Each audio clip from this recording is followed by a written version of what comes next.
Hola, ¿qué tal? Muy buenas noches. Bienvenidos a su programa Mentes Exitosas, aquí en esta su casa, Mundo Holístico. El día de hoy nuestro programa se viste de gala con un gran invitado. Muchas gracias. El doctor Juan Antonio López Benedi.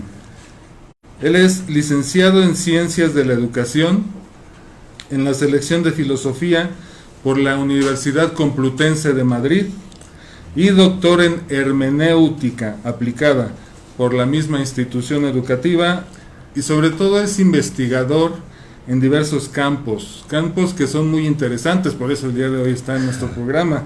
Campos, por ejemplo, el de la interpretación de los sueños, que toda la semana estuvieron preguntando, la hipnosis, la risa, la simbología y el psicoanálisis.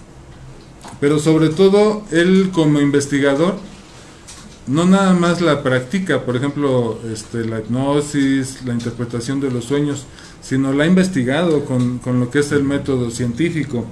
Y aparte es escritor de más de 19 libros, todos ellos un éxito rotundo. De hecho, yo traje el día de hoy 4 de ellos, ahorita los voy a mostrar.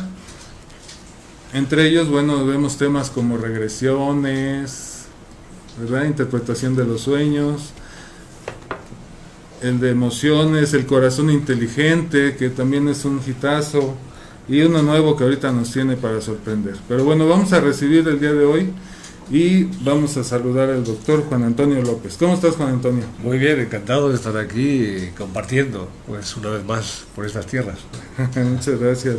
¿De dónde, cuál es tu ciudad natal, Juan Antonio? Madrid, España. Madrid, muy bien. ¿Y cuál es una vez me platicaste ya cómo fue que empezaste con la hipnosis, pero con esto de la interpretación de los sueños, ¿qué tuvo que pasar para que te tuvieras que meter por ese camino de los sueños? Cuéntanos. Bueno, pues ocurrieron varias cosas. Yo siempre me había interesado por ese mundo de lo inconsciente, desde que a los 15 años conocí la hipnosis y me sorprendí con todos los procesos que habría. Y luego, cuando estuve ya haciendo el doctorado en hermenéutica, pues ahí surgió el tema de los sueños, porque la hermenéutica es interpretación en sentido amplio. Y por otra parte también se dio el hecho de que desde una revista que se publicaba en España me pidieron que colaborara precisamente con este tema, la interpretación de los sueños. Y ahí es cuando estuve publicando artículos mensuales que se hicieron pues muy atractivos para mucha gente, y después de eso pues ya salió el libro y ha sido, bueno, mi libro más vendido, pues. Oye, pero es uno de los temas más interesantes. Fíjate que todo el mundo cuando le he platicado que ibas a venir aquí conmigo, me dicen, oye, pero es que yo tengo un sueño. Y creo que me platicaron todos sus sueños, ¿verdad? Pero no los voy a alcanzar a platicar aquí hoy. Sin embargo, ¿cuál sería la diferencia del método que usaban nuestras abuelitas? ¿Verdad? Que ellas fácilmente tenían como una tablita y decían, es que si soñaste que se te caían los dientes, pues es que vas a recibir esto, ¿no? Si soñaste con unas nubes, vas a hacer esto, ¿no? Pero ¿cómo se puede aplicar esto mediante un método científico? Bueno, la cuestión es que se necesita tener una estructura que no dependa solo de creencias o de tradiciones. Pero no obstante, desde el siglo I o II antes de Cristo ya existió un libro que fue referencia a la interpretación de los sueños, y que algunos dicen que en él se basó Freud para su desarrollo, porque era como el que tenía una orientación más cercana a lo que entendemos por ciencia, y era pues bastante fiable. No obstante, mi orientación en este tema de los sueños es entender que los sueños son una necesidad que tenemos de expresar nuestras tensiones ocultas del inconsciente, de liberarlas, y que esas tensiones son originalmente simplemente eso, impulsos que no tienen una forma determinada. Pero para poder salir con este formato, ¿no? Para poder tener una representación mental, necesitan un disfraz, necesitan una base de nuestros archivos de imágenes, como ocurre con Internet. Y esa base pues está basada en nuestras percepciones sensoriales. Ahí es donde está la clave para mí de cómo referir sin necesidad de tener estructuras de creencias, ¿no? Porque algunas creencias, algunos refranes están bien orientados y otros no tanto. Como antes decías lo de caída de dientes y muerte de parientes, que como rima, pues parece que es algo. Pero Peirce, que fue uno de los iniciadores de la psicología Gestalt, pues él plantea ya en su libro de Yo, hambre y agresión que la caída de los dientes tiene que ver con pérdida de agresividad. Y para mí esa fue una referencia importante, porque es entender qué función están cumpliendo los distintos elementos, que en este caso son los dientes, o otros elementos de nuestro entorno en nuestra vida. Evidentemente los dientes los estamos utilizando para digerir, para romper los alimentos y hacerlos digeribles en nuestro sistema nervioso. Por lo tanto, los dientes sirven para analizar y son la herramienta más agresiva que tenemos en nuestro cuerpo. Por lo tanto, pérdida de dientes sería pérdida de agresividad y de capacidad de análisis. Y entonces, todos esos mensajes, así como ahorita ya me lo dejas más claro, esos mensajes, ¿de quién vienen? ¿Quién es quien nos está enviando esos mensajes? Pues es nuestra mente profunda. Nosotros a lo largo del día, y especialmente en el mundo en que vivimos, estamos acumulando muchas tensiones, muchos deseos insatisfechos que necesitan tener una salida, porque si no tienen salida generan frustración, generan malestar y enfermedades psicosomáticas, es decir, procesos neuróticos o procesos de desequilibrio emocional o mental. Por eso los sueños tienen una función importantísima, los recordemos o no, siempre son como la salida. Y esa es, en primera instancia, la salida de todos esos elementos que vamos acumulando durante el día, que necesitan un equilibrio para nuestro sistema nervioso, y luego, por otra parte, también de compensación cuando tenemos deseos insatisfechos que no podemos desarrollar en la vida diaria.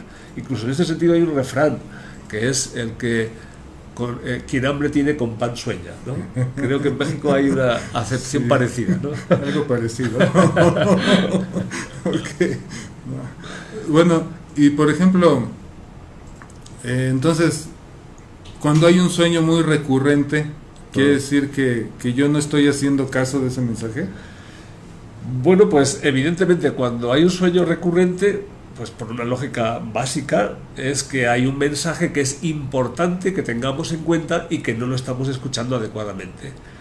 En este sentido, es importante entender que muchísimos de los sueños, incluso los más importantes de todos, pues vienen codificados de manera simbólica y extraña. De ahí surgió también, a principios del siglo XX, el surrealismo. La manera en que las cosas encajan con una lógica muy distinta a la que solemos utilizar en nuestra vida. Ese es el mensaje, ese es el mundo de lo inconsciente, un mundo raro. Cuando la gente se encuentra con sueños raros, pues entonces piensa que eso no tiene ninguna importancia. Pero justamente los sueños más raros son los más importantes, porque esa rareza viene de un material reprimido, es decir, de algo que nos ha dolido, que nos ha hecho mucho daño y que tratamos de reprimir para no seguir sufriendo. La única manera que tienen esos sueños reprimidos o esas tensiones reprimidas de salir es disfrazarse para que nuestros aduaneros, es decir, los policías de la aduana de la mente, de nuestra conciencia, pues le den una salida. Solo cuando se disfrazan, pues tienen el pase, aquí como el pasar sin papel es la frontera, ¿no? Pues. Sí, ¿verdad? Porque hay veces que durante el día nuestro diálogo interno, nuestra mente consciente, ese razonamiento que siempre queremos tener, o esa lógica, no nos permite de alguna manera digerir aquello que necesitamos de alguna manera digerir. Y digo, lo interpretemos o no, ahí está el mensaje y creo que es importante que le hagamos caso. ¿Y qué pasa, por ejemplo, con la gente que dice, es que yo no sueño nada? Hay muchísima gente que dice eso, pero en realidad todos tenemos aproximadamente 8 sueños cada noche, es decir, tenemos ciclos de sueño profundo y de representación onírica. Esa representación onírica es cuando se dan estos procesos, estas historias, las que llamamos sueños. Y luego hay otras fases de sueño profundo. Esto se puede observar con un electroencefalograma fácilmente, porque cambia mucho la onda de unos sueños a otros. recordamos los sueños cuando nosotros nos despertamos en la fase de actividad onírica, pero si nos despertamos en la fase de sueño profundo, pues no recordamos nada porque en ese momento no hay en nuestra mente esa actividad de salida, de expresión de esas tensiones a través de esa representación simbólica. Entonces depende de los ciclos, y como ahora pues dependemos no de ciclos naturales sino de ciclos artificiales con un despertador para poder llegar al trabajo o para otras cosas, pues eso es lo que dificulta que nos acordemos. Por otra parte, muchísima gente sí recuerda sus sueños en los primeros segundos de despertar, pero creyendo que luego se va a acordar cuando pone los pies en el suelo, se lava las manos, la cara, ¿no? Pues se le olvida. Porque eso ocurre porque los sueños se dan, o digamos la actividad onírica se da en las partes centrales del cerebro y nosotros nos hacemos conscientes en el neocortes. Entonces ese cambio de las partes centrales al neocortes, cuando además no lo tenemos muy entrenado, pues dificulta el que mantengamos la conciencia. Oye, y por ejemplo, en el psicoanálisis, ya sé que también has investigado mucho, o en la hipnosis, hay veces que se genera una impronta y esa impronta está oculta, ¿no? Está claro. Oculta o la niegas, ¿no? De alguna manera. Sí. ¿También existirá eso en los sueños? O sea, yo oculto o me niego algo que está ahí en los sueños. Es que eso es lo que decía antes, ¿no? Los sueños que más ocultan son los que implican un material reprimido, es decir, algo que como nos ha hecho mucho daño, y esto es lenguaje psicoanalítico, ¿no? Pues lo dejamos ahí o tratamos de negar que eso existió en algún momento determinado. Por ejemplo, si una niña recibió o fue violada por personas próximas de su familia, que eso ocurre mucho, ¿no? Pues esa paradoja que se crea es muy dolorosa entre el recibir un daño muy fuerte de alguien a quien además necesitas como parte fundamental de tu vida. Eso genera paradojas muy fuertes. Entonces hay muchísimas mujeres que viven o que tienen dificultades en sus relaciones precisamente porque en el origen o en la niñez o en la preadolescencia muchas veces han tenido situaciones de este tipo. Incluso pueden ser directas o imaginarias, porque también me he encontrado un caso así. No hace falta que haya una agresión directa, sino que la propia niña en la adolescencia pueda proyectar el deseo y entonces se sienta culpable y lo reprima porque no puede tolerar esa culpa. Es decir, el mundo de la mente es algo muy complejo, pero existen cauces para poder analizar eso. Y yo lo que he desarrollado, incluso más allá de este libro, que este libro ya es de hace tiempo y gusta mucho, ¿no? Pues he desarrollado ya una metodología de triangulación cualitativa que permite llegar a una fiabilidad muy alta en cuanto al resultado de ese análisis o de ese significado del sueño. Lo he probado con especialistas y con muchas personas durante mucho tiempo y la verdad es que la fiabilidad es muy alta. Pero no obstante, siempre puede haber un grado de subjetividad. Por eso lo que ahora hago es que ni siquiera necesito interpretar el sueño, sino que cuando una persona tiene una problemática que sale a través de sus sueños y le inquieta o le hace sentir mal, esa misma estructura onírica, esa misma estructura simbólica puede ser la base para un reajuste emocional profundo de liberación inmediata.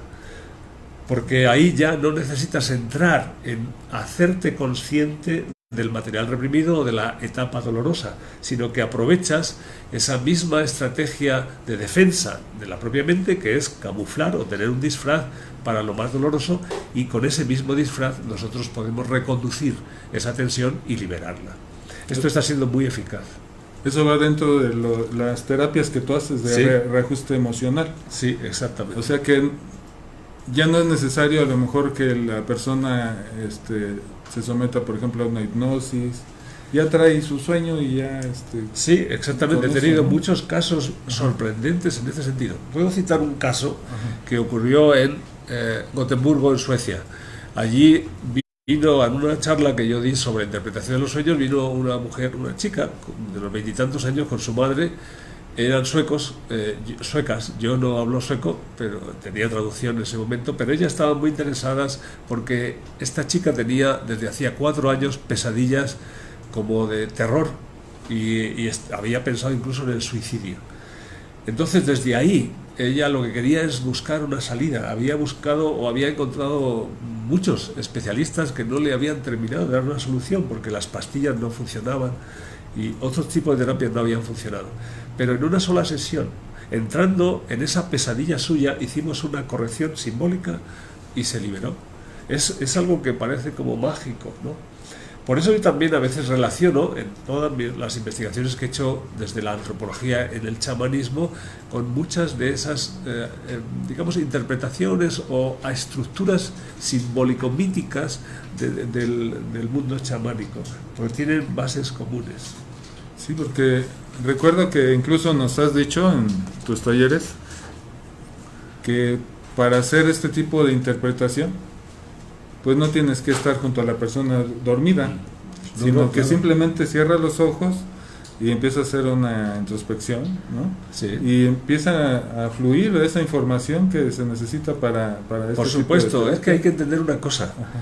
Lo único que duerme es nuestro neocórtex, es decir, nuestra mente consciente, pero el resto del cerebro no duerme, está siempre activo. Por eso lo que hacemos continuamente es soñar, nos demos cuenta o no. Lo que nos resulta más difícil es pensar de una manera sensata, aunque a veces lo veamos al revés, pero es así. Lo que estamos haciendo continuamente es fantasear y soñar, por lo tanto tenemos un acceso directo, si sabemos sondearlo, a ese mundo onírico, porque está continuamente activo.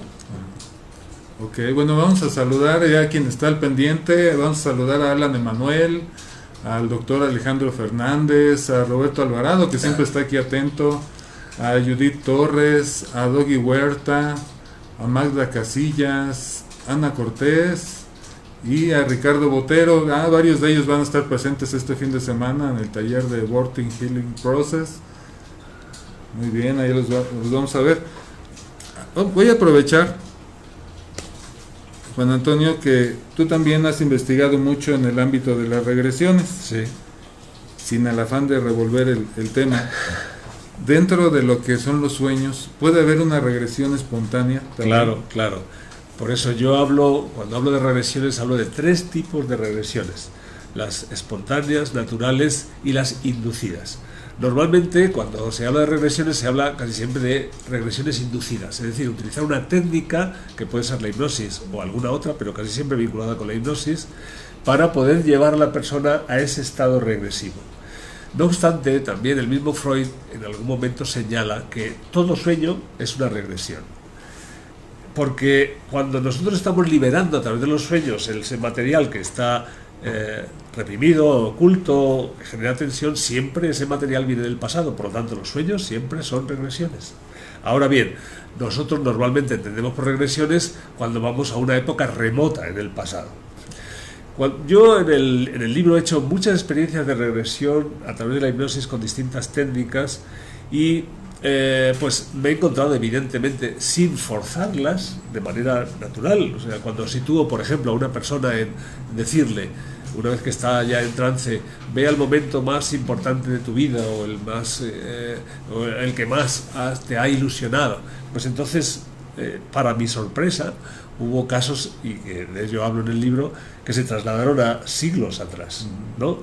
Y sin que hubiera ninguna premeditación en ese sentido, porque yo incluso cuando le hago este tipo de preguntas, pues puedo pensar en que, pues para una mujer sobre todo, el momento más importante es la boda o cuando nace un hijo, pero a veces te lleva sorpresas. Sí. Y entonces esas sorpresas son las que yo valoro mucho. Pero no obstante, digo, en los sueños pueden aparecer también, como tú decías, de forma espontánea, experiencias de regresión, y yo tuve experiencias así hace muchos años. Experiencias en que aparecen en otra época, que son como pequeñas flash, ¿no?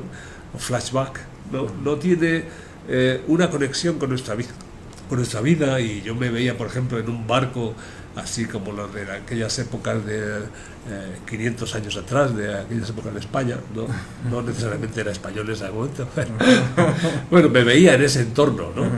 Y a veces eran simplemente imágenes muy concretas, que luego, cuando yo iba haciendo un seguimiento, pues iban conectándose entre sí.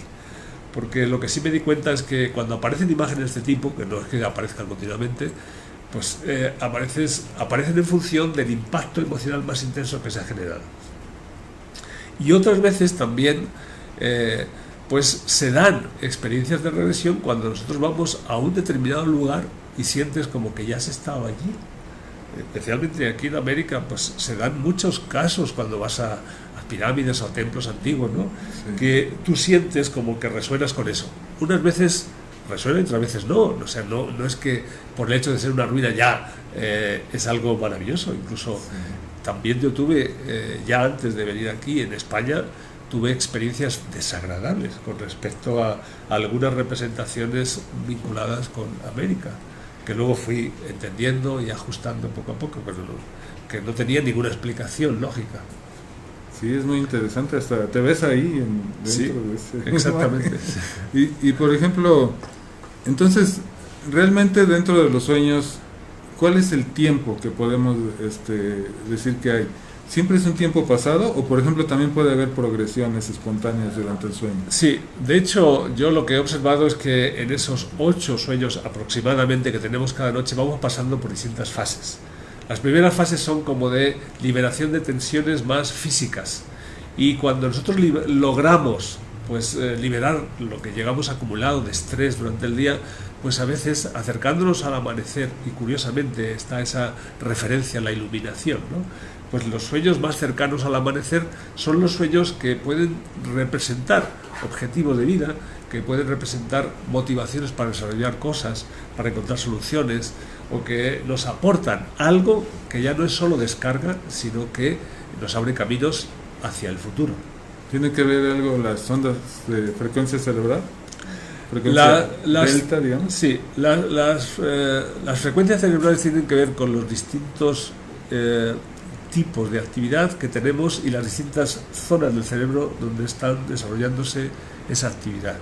Las teta, que son las más profundas, pues estarían más hacia el centro, hacia abajo del cerebro, ¿no? Las que suelen relacionarse con la representación onírica tienen que ver con una zona entre las zeta y las alfa.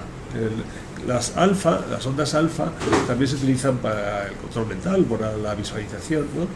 Y es como la frontera donde nosotros estamos entre el neocórtex y las capas centrales del cerebro, que siempre tienen una vinculación emocional importante, y esto es clave, porque a veces forzamos queriendo tener un control cognitivo o un control racional, y eso es lo que satura y nos impide tener sueños lúcidos, por ejemplo. Pero si nos dejamos llevar por la vía emocional, sí resulta más fácil entrar hacia esas capas medianas del cerebro, donde están esas ondas alfa, que pueden llegar a ser más profundas, pero ahí ya se da un material operativo donde tenemos representaciones de las que sí podemos tener conciencia y desarrollar en muchos sentidos. Y hablando de esa conciencia, en alguna de estas frecuencias más profundas, puede ser que no estemos aquí en nuestro cuerpo, que vayamos a otro lado. Bueno, ahí es donde se mezcla lo de los viajes astrales o las proyecciones psíquicas o los viajes chamánicos, ¿no? Hay muchas referencias en muchos lugares del mundo, porque el chamanismo no solo en México, que a veces en España se empezó a pensar que por los libros de Carlos Castaneda solo había chamanismo en México, pero no, hay chamanismo en todos los lugares del mundo. Y los chamanes tradicionalmente han hecho eso, es decir, ese vuelo del alma, de la mente, de la psique, para explorar otras regiones del mundo físico o del mundo psíquico. Entonces sí es posible, pero yo acotaría muy bien este aspecto de que no estamos en nuestro cuerpo. Para mí la cuestión no es que salgamos fuera del cuerpo y por lo tanto luego se nos pueda meter alguien dentro del cuerpo, que esas fueron unas cosas que se dicen por ahí, ¿no? Es una pregunta que hicieron, ahorita me están pasando la producción, me dice que si, ¿qué quiere decir que se suba el muerto? Bueno, esa es otra cuestión. En el cristianismo, por ejemplo, existe una referencia, sobre todo en la Edad Media, a los íncubos y sócubos, que tienen que ver con deseos o como las tentaciones del diablo, ¿no? Son como los elementos masculinos o femeninos que tientan y que evidentemente están en relación con nuestros propios deseos sexuales, ¿no? Que hay esa frecuencia que se da. también he visto a muchas personas, quizás más, la realidad es que en número son más mujeres, que hablan de esto, que se les sube el muerto o que sienten como que alguien está ahí. Esa platica su experiencia, dice: constantemente dormida, quiero despertar, pero no puedo moverme, quiero gritar y no puedo, inclusive una vez me estaba viendo dormida, pero no podía moverme, inclusive yo observaba mi cuerpo en la calma, dice, y observaba a mi mamá, Sí, mi hermana. Sí. Yo mismo he tenido experiencias de ese tipo. Cuando estamos en un sueño en que tienes conciencia, bueno, en una experiencia de alteración de conciencia, que técnicamente sería eso, y no podemos movernos, es porque estamos en un trance. Y entonces el control ya no es un control voluntario desde el neocórtex, sino desde otras capas profundas. Por eso tenemos la sensación de que no controlamos nuestro cuerpo. Y eso es algo parecido a verse, porque la experiencia suele ser eso, que te ves fuera de tu cuerpo. Y muchas personas se asustan de esa experiencia.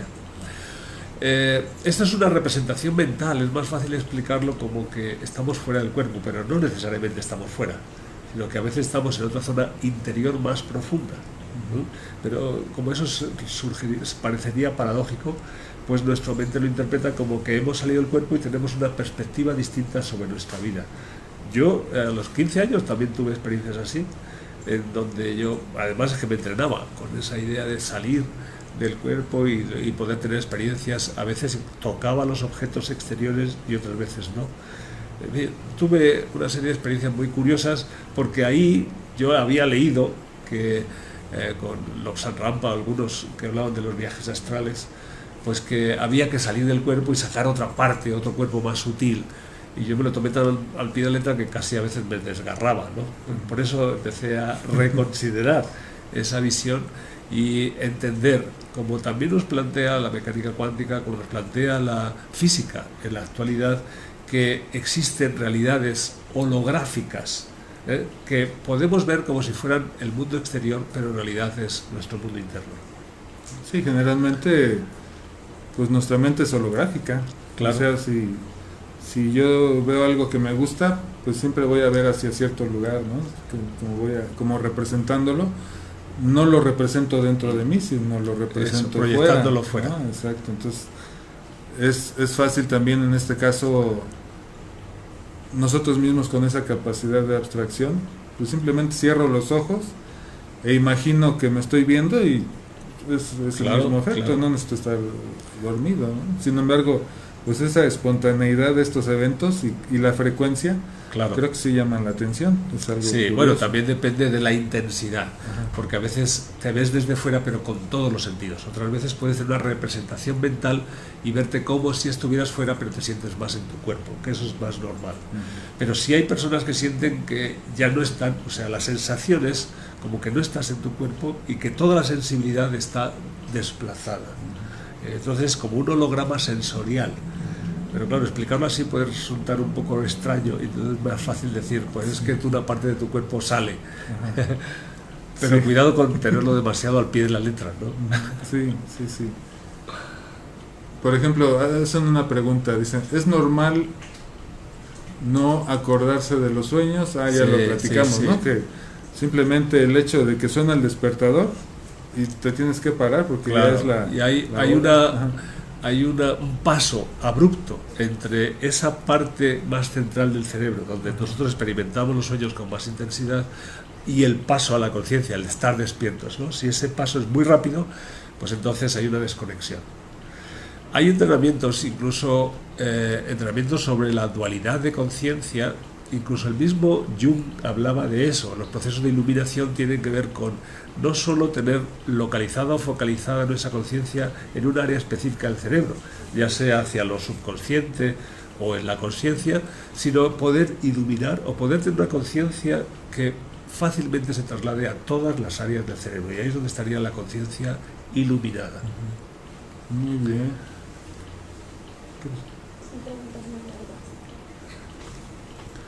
Es que hacen unas preguntas aquí. Dice, yo soñé mucha agua, era tanta que solo pocas personas entraban como a un hotel flotante. Eran las que se salvaban. Yo lograba entrar con mi hija, pero estaba muy estresada por su papá y las demás morían por el tamaño de las olas, el mar era azul turquesa. ¿Qué significa? Sí, bueno, ese tipo de sueños los he encontrado en una cantidad impresionantemente mayor en América que en Europa. Incluso yo en el 2000, que empecé a ir por Venezuela, en otros tiempos de Venezuela, ¿no? Pues, y estuve haciendo muchos programas de radio y televisión con el tema de los sueños, ya llegué a catalogarlo como el sueño de la mujer venezolana, porque nunca había oído tanta proporción, ¿no? Pero es muy típico, especialmente en mujeres que se sienten, para mí, la forma en la que interpreto, basándome en esa vinculación sensorial también, el agua tiene que ver con las emociones. Y el mar es como la emoción más grande que tendría que ver con el amor. Entonces es una forma de entender o de sentir esas mujeres que el amor se desborda en su vida por distintas razones y que evidentemente pueden poner en peligro su familia. Bueno, pues hay muchos casos de la vivencia pasional que en muchas mujeres y también hombres, pero este sueño lo sueñan más las mujeres, pues genera desbordamiento que puede poner en peligro su vida. Y hay que encontrar una forma de salvarse. Eso es algo bastante común, el cómo sacas a flote especialmente a tus hijos, a tu familia, en esas situaciones de desbordamiento emocional o amoroso. El mismo sueño muestra eso y también da opciones, pero a veces necesita una pequeña clave para poder ajustarlo y resolverlo. Y sin embargo va más allá, ¿no? O sea, por ejemplo, nos acordamos de una pequeñita parte del sueño. Sin embargo, es como una película, ¿no? Cuando vamos a ver la película, a lo mejor me acuerdo de la parte más emocionante, pero las otras también son importantes, si no, no entendiera yo la película. Y esa es la parte en la que habría que desmenuzar el significado real del sueño. Ahí donde está ese proceso analítico que debe tener una estructura metodológica adecuada para poder dar los pasos de manera correcta, ¿no? Como bien dices, nos acordamos normalmente de las cosas que nos resultan más impactantes, pero nadie sueña simplemente con una ógala o con que está en el mar o con un gato. Sueña una historia, es una película, ¿no? Es algo más complejo. Y todos los elementos de esa historia, de esa representación, son importantes. Por eso también en los procesos de profundización analítica o de buscar el significado de los sueños, hay que reconstruir esa realidad que a veces se pierde. Lo bueno de esto, como decía antes, es que continuamente estamos soñando, por lo tanto cuando tienes una parte del sueño se puede reconstruir el resto. Si lo haces, si sabes cuál es el camino, claro. O sea, si llegas a una... Por ejemplo, Marcos dice, mi esposa ha soñado estar en otras épocas, por ejemplo en la época medieval, en la del virreinato, se ha soñado dentro de la mujer dormida, que está dormida. Sí, claro, existen muchas experiencias de ese tipo. La cuestión es, y también en el libro de regresiones hablo de esto, ¿no? El que tú te sueñes en otra época no quiere decir que hayas tenido una reencarnación en esa época. No es una prueba de reencarnación, porque la mente tiene muchas posibilidades para recrear estructuras internas de forma simbólica utilizando elementos que pueden ser de otras épocas, del presente o de otras áreas que aparentemente no tienen nada que ver contigo, porque ahí es donde está el proceso de ocultación, es decir, para engañar a los vigilantes de la aduana de tu mente, que te están pidiendo el pase y no lo tienes, pues tienen que disfrazarse. Entonces los disfraces pueden ser de muchos tipos, ¿no? Y evidentemente los sacamos pues si hemos visto una película de historia o si hemos leído un libro recientemente o alguien nos ha contado algo, pues utilizamos ese material reciente para el disfraz. Por eso es bastante complejo y hay que tener una buena metodología para seguir los pasos adecuados. Pero cuando se tiene esa metodología, la verdad es que es asombroso lo que sale de ahí, ¿no? Y ya no es tan importante si es de verdad otra época o no, sino cómo esas claves, aunque estén proyectadas a otro tiempo, te ayudan a resolver temas de tu vida actual, porque ahí es donde está la clave fundamental. Sí, en general la mente tiene esa capacidad de utilizar la última información que tiene, ¿no? Si acabas de ver una película, claro. Si acabas de escuchar una plática de algo importante o interesante o un chisme, ¿no? Sí. también a lo mejor te interpretas dentro de ese sueño, o acabas de escuchar que pasó algo en algún lado, a lo mejor puedes relacionar. Por supuesto, de hecho, mientras estamos durmiendo hay también una función natural que es si ocurre algún evento en nuestro entorno, por ejemplo, que se nos caen las sábanas y hace frío, o las mantas, las cobijas, ¿no? Si se caen y tenemos frío, pues entonces podemos representar dentro del sueño que estamos en el Polo Norte, es decir, que estamos justificando esa sensación que tenemos. De hecho, el mismo Freud hace referencia a que una mujer estaba soñando que estaba en la Revolución Francesa y que le cortaban la cabeza. Y lo único que había ocurrido es que se había caído la barra de la cortina y le había dado en el cuello. Entonces lo introdujo dentro de su sueño como que era la guillotina, ¿no? Sí. Nos dicen aquí, ¿qué es la parálisis del sueño? Bueno, la parálisis del sueño, antes he hecho referencia, con otras palabras, a esto mismo, ¿no? Hay muchas veces cuando nuestra mente está en un estado alterado de conciencia, es decir, nuestra conciencia está situada en zonas donde no tenemos la actividad voluntaria que se corresponde más con el neocórtex, pues entonces sí tenemos un tipo de conciencia, pero la sensación es que no controlamos nuestro cuerpo. Entonces, como si estuviera paralizado, porque queremos mover una mano y no podemos. Eso es algo bastante común, pero no solo cuando soñamos. Si tú sometes a alguien a hipnosis, pues es algo también muy normal. Cuando tú lo vas a despertar, pues pasa un tiempo hasta que vuelve a tener el control de su actividad voluntaria. O tú le dices, vas a abrir los ojos, pero no te vas a poder levantar de la silla, ¿no? Bueno, eso ya es otras, esos ya son condicionamientos, sí. ¿Puede ser algo parecido? Por supuesto, porque cuando está en trance, pues la persona tiende a obedecer las sugerencias. Pero yo ya no practico ese tipo de hipnosis, porque esa es la hipnosis que yo conocí cuando tenía 15 años y es muy pues, buena para jugar con la gente. Pero hay que tener respeto hacia las personas y no manipular, ¿no? Sí. Entonces lo que yo hago ahora es desarrollar un lenguaje constructivo y además en colaboración con la misma persona, no imponerle simplemente sugestiones, para poder llegar a identificar y resolver aquello que le está acuciando, que está generándole tensión por dentro. Ese es el objetivo. ¿Y cómo haces? Porque a veces las personas piensan, ni es cierto que estoy en hipnosis. Sí, pero ¿cómo eso haces no para importa. que compruebe la persona que sí está? Eso no en importa, hipnosis? no importa. No hay que demostrar a la persona si está hipnotizada o no, porque realmente cuando se desarrolla un método natural, el procedimiento es progresivo. No notas cuando estás en hipnosis, porque simplemente estás pasando el neocórtex a las capas profundas del cerebro y siempre estás consciente. Incluso yo lo que hago es hablar, la persona está hablando todo el tiempo, pero sí se nota cuando va a salir. Ahí es cuando la gente muchas veces se da cuenta de que estaba en un trance profundo, porque si lo digo, comienzas a mover los dedos de tus manos y no puedes moverlos. Entonces eso les resulta como paradójico, y normalmente es ahí cuando se dan cuenta de que estaba en un estado de trance. Ok. Bueno, y por ejemplo, ¿a mí de qué me serviría la tabla que viene aquí en el libro? Sí. ¿Cómo podría, para la gente que compre el libro, miren, se llama ¿Cómo interpretar los sueños?, de Juan Antonio López Benedi. ¿Cómo me serviría esta tabla para identificar? Por ejemplo, si yo veo aquí fruta, algo simple, ¿no? Sí. Dice, en general revelan la presencia del deseo, apetito, la exuberancia sensual. Caray. ¿Por qué esto será como el que hambre tiene en pan piensa? Algo así. Sí. Okay. Sí. Por ejemplo, si yo sueño con fruta, pues no nada más voy a soñar con fruta, tengo que ver. Claro, hay que ver el soñé. contexto. Hay que ver el contexto. Ándale, el contexto. ¿Y con qué tipo de fruta? No lo mismo soñar con manzanas que con plátanos, por ejemplo. Sí. Pero es muy importante eso. Por eso, mucha gente cuando compra el libro va a esa parte final del diccionario. Pero antes hay 100 páginas donde yo estoy hablando de distintos tipos de sueños.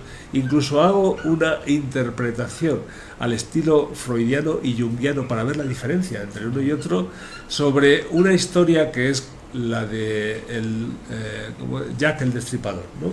Se puede analizar, porque toda la fantasía y la literatura proviene de ese material onírico, entonces todo se puede interpretar. Y ahí hago ese ejemplo. Y cuando se lee ese ejemplo, pues entonces se puede ver a modo de guía cuáles pasos se pueden seguir. Pero no obstante, esto es algo primario. Ahora lo que desarrollo es algo muchísimo más complejo y amplio, que da muchísima más precisión al proceso de la interpretación. Por eso, el ir solo al diccionario final, pues es algo como muy anecdótico. No obstante, la realidad es que mucha gente compra el libro porque dice, es que con eso ya me sirve, porque lo que dices ahí ya me está dando pautas que me ayudan a entender mi problema. Pero claro, si además de eso, de esa referencia básica y puntual, pues entráramos en un análisis más profundo, pues descubriremos un mundo que llevamos dentro y que nos está aportando muchísima información vital para entendernos a nosotros mismos, a nuestro entorno, nuestros problemas y nuestras posibilidades de alcanzar objetivos en la vida. Sí, porque hay muchos libros de interpretación de los sueños, a lo mejor unos son copia de los otros, ¿no? Pero aquí al principio viene la manera de interpretar, claro, todas las aclaraciones y toda la manera en que tendríamos nosotros, por lo menos de manera básica, sí, para interpretarlo. Obviamente hay maneras más desarrolladas que ya no vienen aquí, pero que claro, bueno, si asiste una persona a una sesión específica a eso, claro, ¿sí?, pues obviamente podría resolver algo importante. ¿Cómo qué podría resolver importante? Bueno, lo que te dije antes de esta chica, que es como de las cosas más impactantes que yo he vivido, ¿no? Esta chica que estaba al punto de suicidio en Suecia, una chica sueca que estaba viviendo pesadillas, ¿no? Y que entonces cuando entramos en una de esas representaciones simbólicas, en una de esas pesadillas, pues podemos ir cambiando los elementos simbólicos, es decir, introduciendo elementos nuevos que permitan el diálogo interno de esas estructuras, abriendo puertas, soluciones. Y esto realmente no lo inventé yo. Esta pauta concreta la saqué de un neurólogo norteamericano de apellido Rosen, que trabajaba en el hospital psiquiátrico en Nueva York, y él habló de lo que llamaba el psicoanálisis directo y cómo él había experimentado, que él decía en ese libro que se puede curar la psicosis sin medicamentos, y ponía casos clínicos en paralelo de cómo él había manejado con esto. Y él, cuando hablaba de esa terapia en la que no se necesitaba ningún medicamento para curar la psicosis, hablaba de algo así: es la persona no es que te cuente un sueño, sino que cuando una persona está enferma está continuamente en una fantasía, y eso es lo que caracteriza la patología grave de una psicosis, ¿no? Está en una patología que le hace confundir la fantasía con la realidad. Y entonces esa persona continuamente te habla de su fantasía. Si tú consigues introducirte como un elemento válido, aceptado por la persona dentro de su fantasía, puedes cambiar el proceso. Y para entenderlo de alguna manera, ha habido varias películas de Hollywood que han representado esto de forma así sencilla. Una de ellas es El Rey Pescador, o por lo menos de Fishing King, que interpretó Robin Williams. Ahí se muestra cómo Robin Williams, que interpreta a un profesor universitario especializado en leyendas medievales, pues por una serie de circunstancias está cenando con su mujer en un restaurante, entra un loco, dispara y a la mujer le revienta la cabeza delante de él. Entonces él entra en un shock y claro, se vuelve loco y como era especialista en leyendas medievales, pues entonces él lo asocia con la leyenda del Grial, del Santo Grial, y que tiene que encontrar el Santo Grial para poder solucionar el problema. Bueno, y ahí se desarrolla todo un proceso curioso en lo que intervienen otros personajes que también a su vez estaban relacionados con el que movió a ese que disparó, y, en fin, se encuentra una serie de personajes y al final encuentra el Grial, es decir, que simbólicamente pues estaba en un edificio allí en Nueva York, que era una copa de un señor, pero él lo identifica con ese elemento, ¿no? Y cuando va desarrollando esa estructura, él encuentra la solución a ese conflicto interno. Porque la mente marca una serie de elementos simbólicos o de caminos a recorrer para salir de ese laberinto en el que se ha metido debido a ese trauma intenso. Entonces los sueños nos pueden ayudar a movernos por ese laberinto, pero hay que manejarse bien con el lenguaje simbólico. Y muchas veces el problema está en que nosotros, desde nuestra mente racional, desde nuestra mente conceptual, no valoramos adecuadamente esas estructuras simbólicas, sino que juzgamos que eso no tiene nada que ver con nosotros, que eso no tiene importancia, que eso pues hay que quitarlo simplemente, porque le está distorsionando su realidad. Hubo otro psiquiatra mexicano, precisamente, que escribió un librito que llamaba La locura lo cura. Entonces, y la base era que si tú eres capaz de desarrollar de una forma positiva y sin peligro esa fantasía que tiene una persona, es la misma fantasía dirigirse hacia la solución del problema. Esto también fue la base de la antipsiquiatría desarrollada por Laing o muchos otros psiquiatras en Europa en los años 60 del siglo pasado. Y bueno, hay muchos elementos en este sentido que van por ahí.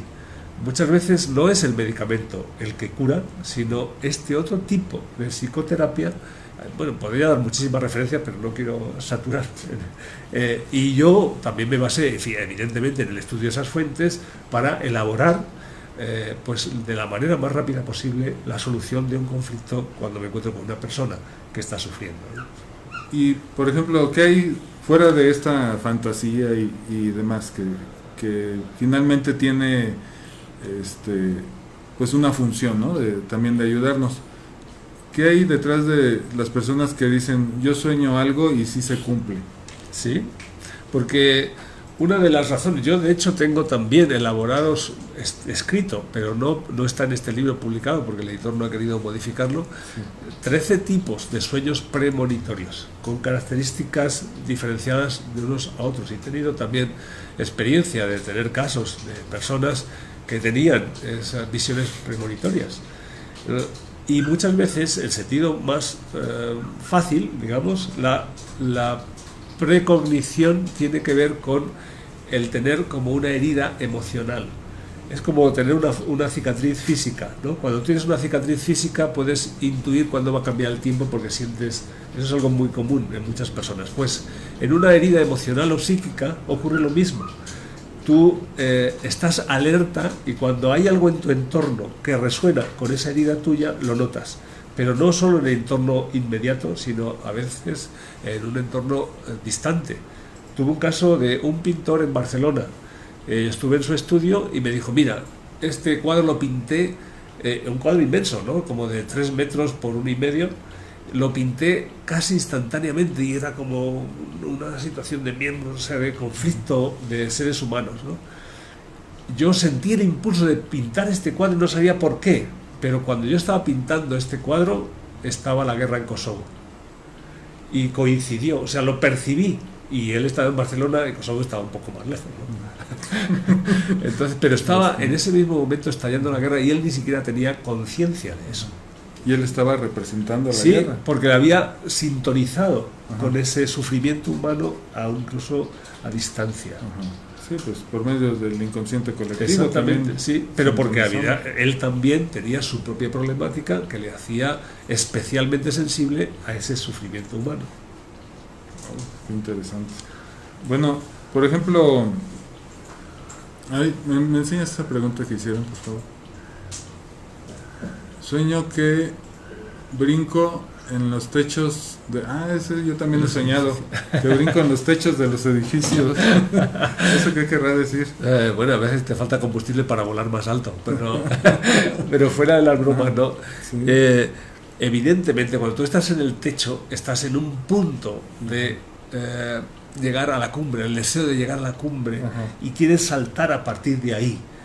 Pero tenemos también a veces condicionamientos que nos impiden volar, o sea, que nos impiden desarrollar toda nuestra capacidad creativa para de verdad generar un mundo nuevo. Entonces, racionalmente nos estamos esforzando, que era como subir escaleras hasta lo más alto de un edificio y desde ahí brincamos, pero a veces el miedo al abismo, ¿no? La inseguridad, es como lo que ocurre con muchos emprendedores, pues quieren montar un negocio, pero dicen, pero es que claro, si me invierto aquí mi dinero y no da frutos, pues entonces me caigo aquí, me voy a matar. Y hay que tener mucha confianza para poder volar y desarrollar algo realmente creativo y realmente fructífero.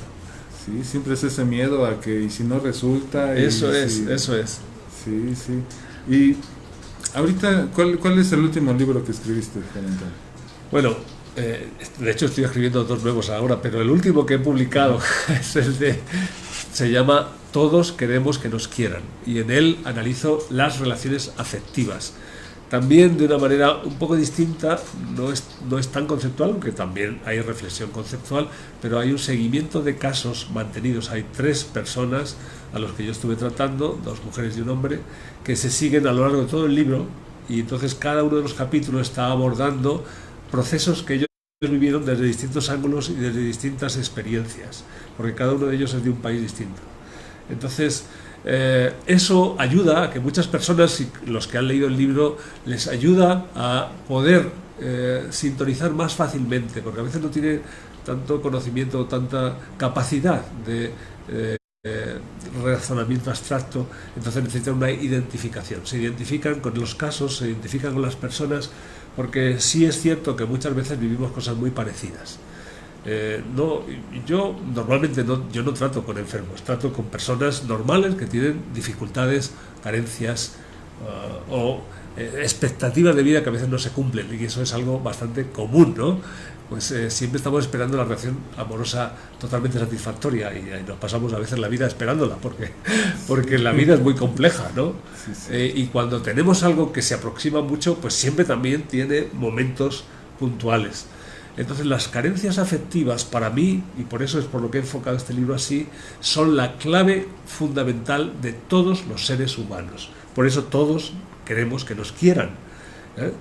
Y directamente así, es decir, todos necesitamos sentirnos queridos, cubrir esa carencia afectiva que la arrastramos normalmente casi desde el momento de nacimiento, y no solo los seres humanos, sino la mayor parte de los seres, de los mamíferos especialmente. Pues si no damos un ajuste a través del contacto físico, de las caricias, a esa necesidad de afecto o de sentimiento, de valoración, de reconocimiento, pues hay disfunciones, hay una disfuncionalidad de nuestro cerebro. Hay un neurólogo español que se llamaba Juan Rof Carballo, que fue un hombre murió hace unos cuantos años, pocos años, y él tenía mucho reconocimiento internacional, y él escribió también un libro que se llamaba La urdimbre afectiva, y él mostraba cómo a través de ese vínculo con la madre, de las caricias que recibimos desde el nacimiento, se va estructurando nuestro cerebro. Si esas caricias no son las adecuadas, por exceso, por defecto, por desconocimiento de nuestra madre, que nadie es culpable de nada, pues se van generando digamos, conexiones neuronales demasiado light, demasiado débiles, y que al estar en las raíces de nuestro cerebro, pues todos los demás estímulos de la vida van a pasar por ahí. Entonces podemos tener relaciones con el entorno deficitarias, donde nos sentimos intimidados, donde nos sentimos con poca seguridad, porque esas estructuras no son suficientemente fuertes. Y nadie, insisto, nadie tiene la culpa de esto, simplemente son cosas que ocurren.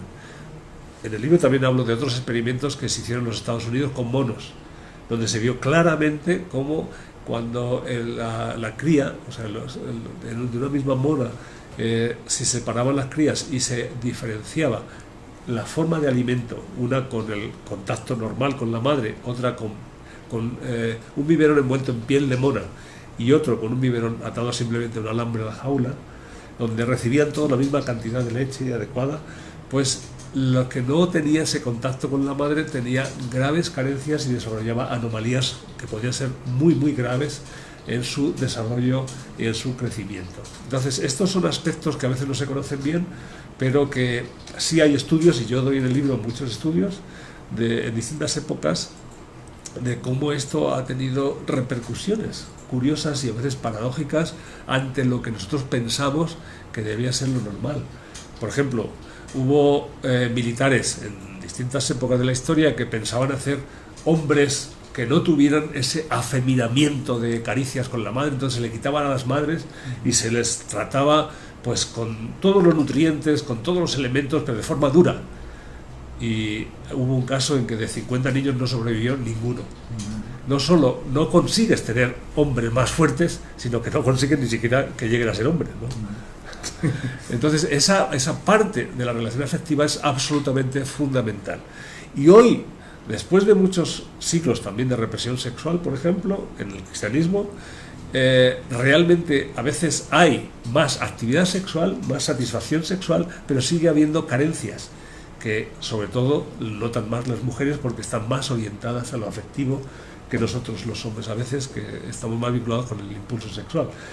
Pero para hombres y para mujeres es mucho más importante la afectividad que el sexo, y que muchos hombres buscan relaciones sexuales múltiples porque lo que están buscando son caricias sin darse cuenta, es decir, estimular la piel, tener sensaciones que nos ayuden a equilibrar las carencias de nuestro sistema nervioso.